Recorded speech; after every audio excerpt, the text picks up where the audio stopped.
it's on the one hand, the three principles are about the human who came across those principles, and it's on the other side, it's the principles themselves, which are interesting to hear. But it's nice to hear the story first of the guy who actually was like the person who said like okay, or who experienced that most profoundly. So the way I got the story of Syd Banks is, his name is Syd Banks, by the way. So Syd Banks is, or was, a Scottish welder who lived up until the 90s, I believe, or even 2000s. So there is a lot of video actually of him, which is really cool, and there's books. So it's not like those mystics that you just heard from stories or something. You can have a look at Syd.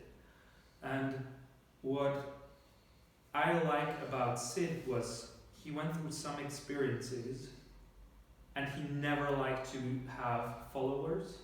Whenever there were followers, which naturally happen when somebody is very wise, what naturally tends to happen is people try to follow.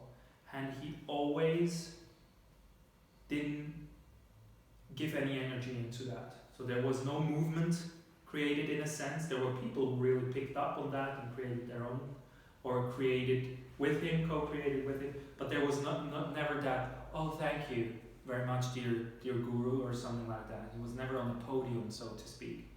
The guy was a Scottish welder. So he was a welder. What is that? Schweißer in German.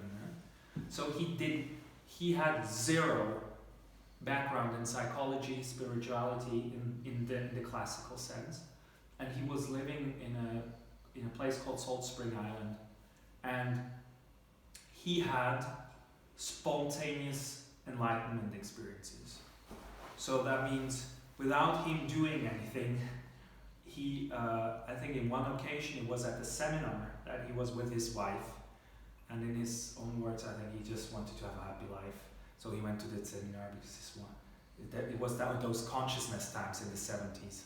So he went with his wife to that seminar and was like more or less resistant. He was fighting with another psychologist who is more or who is less confident or something like that.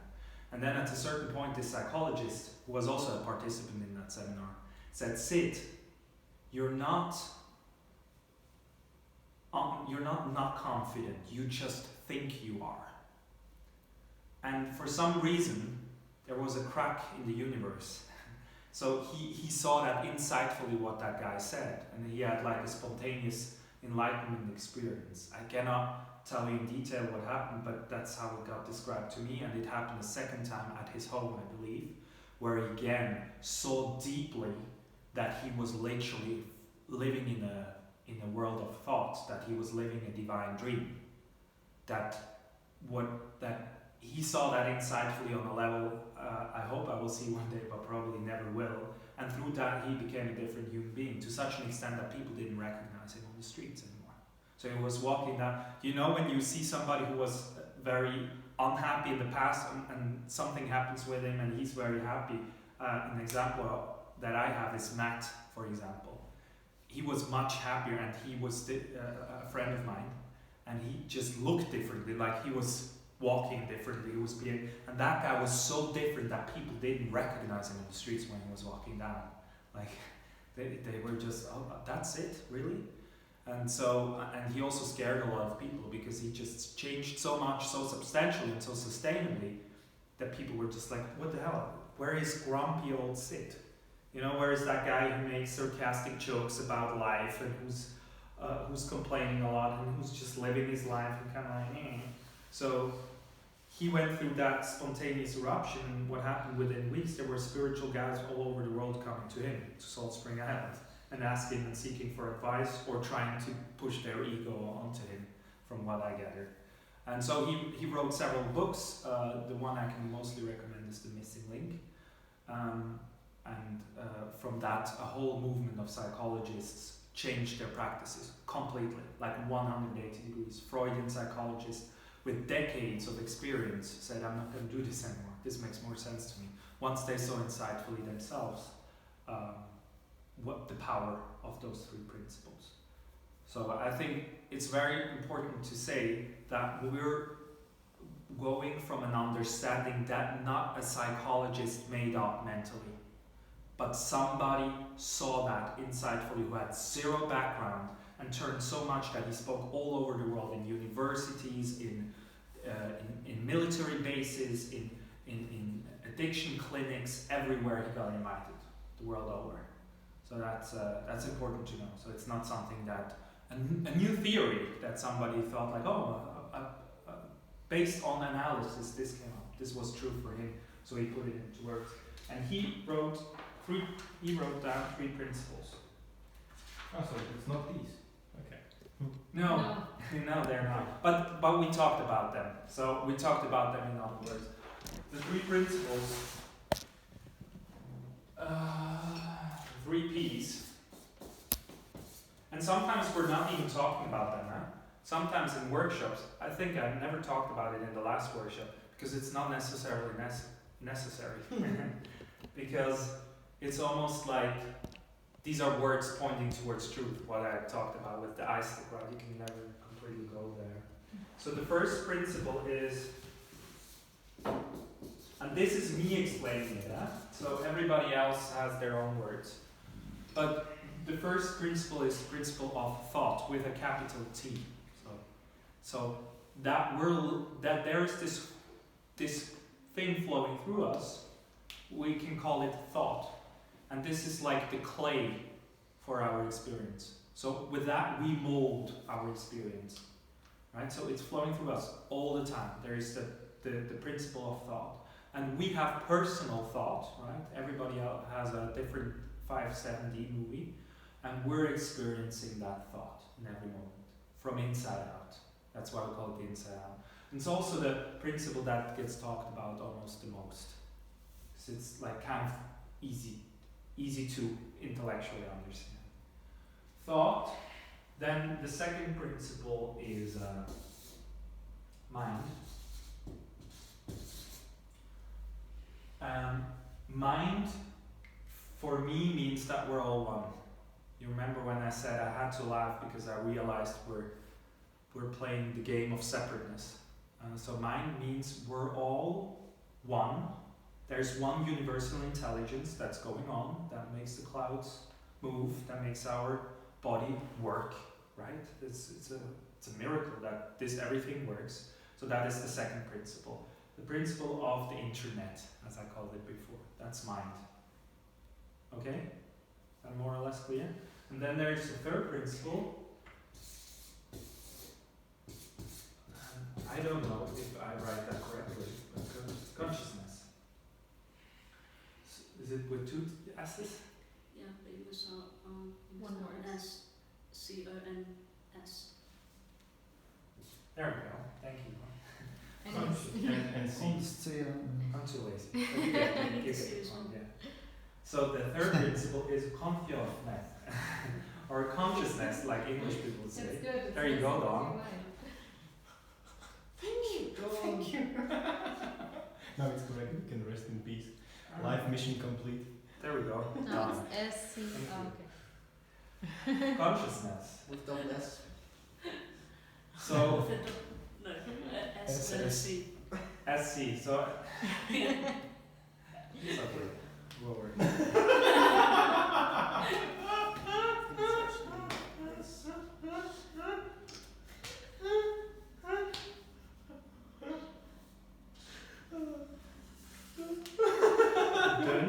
What is it now? Lunch? Yeah, now it's perfect. Now it's perfect. Good. Right. Densiyapness. Yeah, now we have it. That's original. I like that. So consciousness is the third principle, and it means that we, in order to have an experience of life, we must think. Otherwise, it doesn't work. Right? If you're not thinking, you don't have an experience of life. You must be connected to a bigger intelligence, mind, to the internet. There needs to be a connection that makes this everything work, and you need to be conscious of it. Right? So there is consciousness, the projector that illuminates everything, that brings everything to light. These are the three basic principles that underlie human experience, as they called it. Now, you will ask me some questions. I will just be open to the fact that I don't know. Okay? They make sense to me when I hear them sometimes, and sometimes not. They're words pointing towards truth, not the truth. Because the truth is before form. And that sounds again, what? But once we now intellectualize about those three principles, it's already going to be watered down. But of course, we can have a discussion. That's why I sometimes not even talk about the principles, because it's much more easier to explain once people experience the feeling, right? The feeling of just goodness, of just feeling home. You've also been into meditation, right? Yeah. Have you ever had moments where there was no thoughts inside of your head? Yeah. Where you just had complete stillness? Yeah. But you were still there and you were still experiencing Yeah. it, so there was no thought, right? But you Yeah. were conscious of it. Yeah, that's true. That's true. I think it's not necessarily, what I will come up with as an answer is not necessarily personal thought, it's just a principle of thought. Like that there is an underlying energy that we create the experience from. And sometimes, I kind of agree, I don't know, but I kind of agree that sometimes I pop out of it, but then new thought comes up. You know, it's like these short moments of like, the feeling of home is often when there is not so much personal thinking, okay? So I would differentiate between thought and personal thinking. So when there is not so much personal thinking going on, that's pretty cool when that calms down. Yeah, so my answer is kind of like, I don't know. But read the book, it completely made sense to me at one time, and now I don't have the intellectual capacity to explain. Don't worry. Yeah. Thank you. Yeah, thank you for asking. Maybe it comes up if I come up with something that I really don't know. But let's agree that in 99.9% we're thinking. So to have an experience of life, you must think. Yeah. And sometimes there are these magical moments that I cannot quite explain. That's true. But thoughts are in words. What about animals? Do you think they don't have experience of life? I think they think. I think for me, the consciousness part is what I feel like makes me human. I don't know. Yeah. Just my best guess. I don't know. It's that okay. I know that I'm thinking, that I know I have feelings, and I don't just feel, I don't just think and do, but I'm aware of my whatever that is creating that. Yeah. Like, that's the consciousness part that I think Cool. makes me human. Yeah. See now?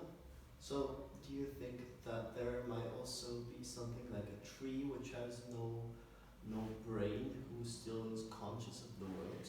Yeah, I still think they have some kind of brain. I'm just not sure if they are conscious about having it. Like, also animals, like my dog, for example. I know when my dog gets jealous, or I know when my dog fucks something up and it feels guilty. So I feel like the dog has those feelings, but I'm not sure how aware the dog is of having those. Yeah.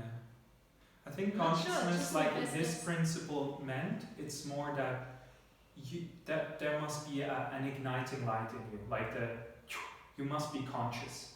That it's like the light that the light of the. If you think of a projector, thought is what gets projected on the screen. Consciousness is the light bulb, and mind is the power that turns it on.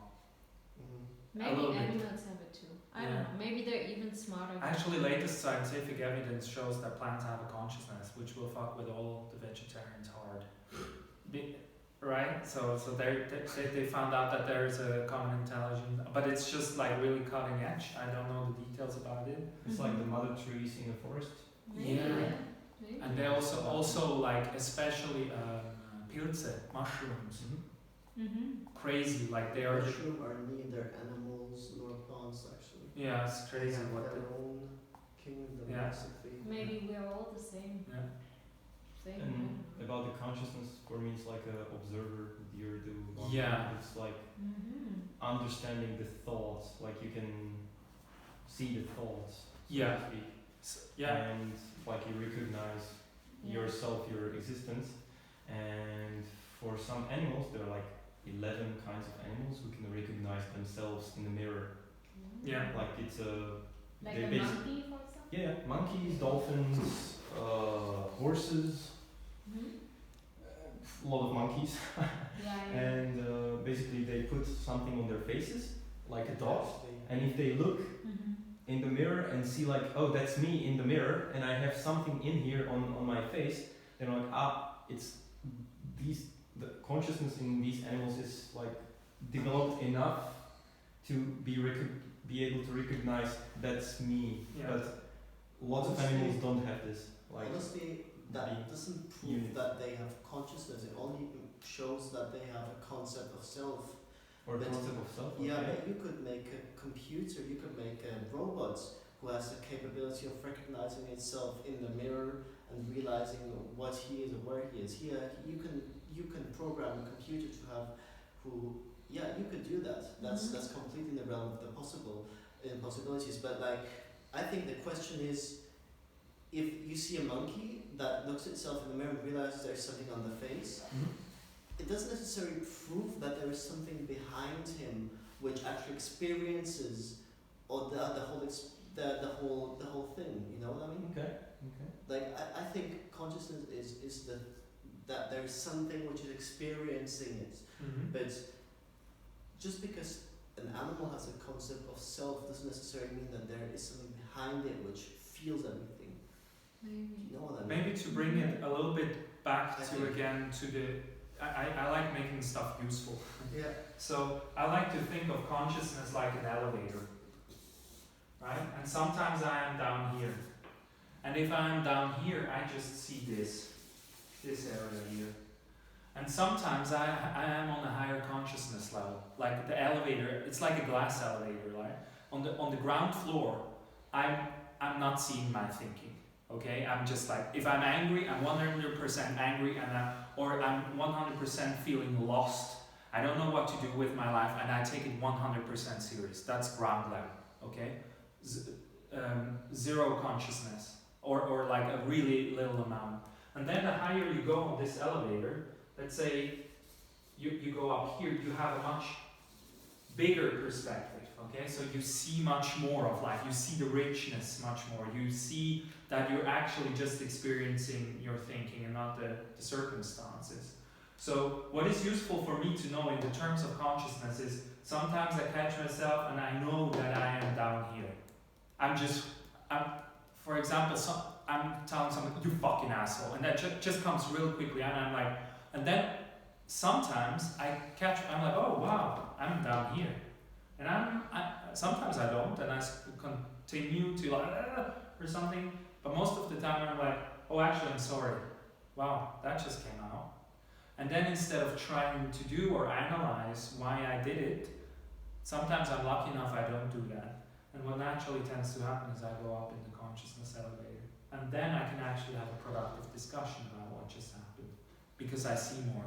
So, well, here I just felt a little bit insecure. I'm very sorry I went like that. And I have a much more productive discussion. You remember we were sitting at lunch and I was not with you, I was not present.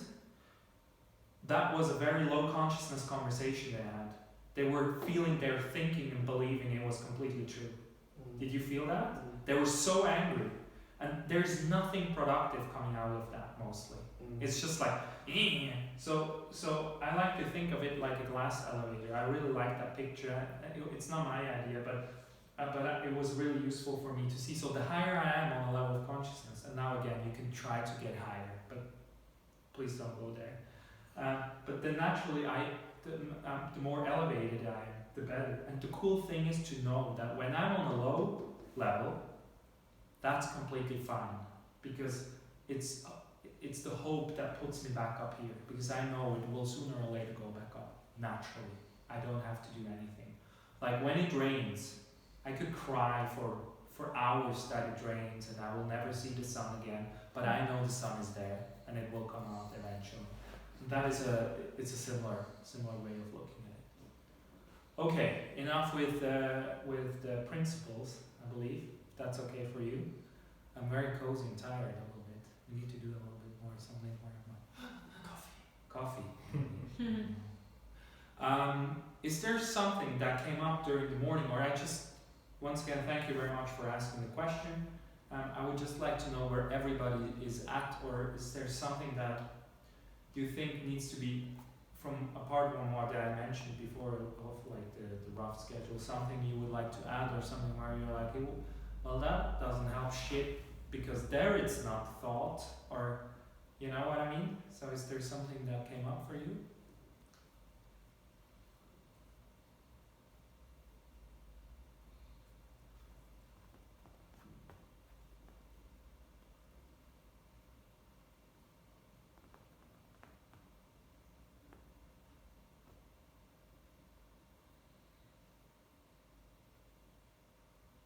Okay, that's okay.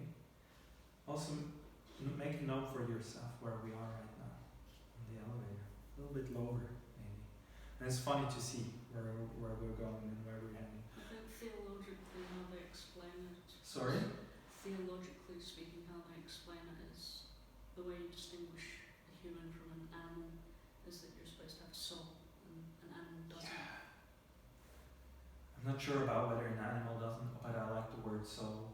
But that's how theologically they explain it. I think the problem with soul is that there are so many different concepts attached to that word from Yeah. so many different religions.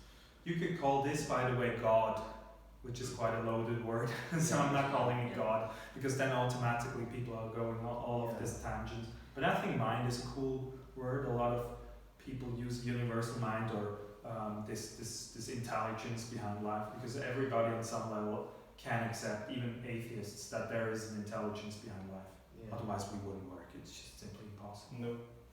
Huh? No, it doesn't have to. Yeah. I'm like on a extreme level when it comes to making a call, making a judgment, like, oh my god, there must be something. No, what if not?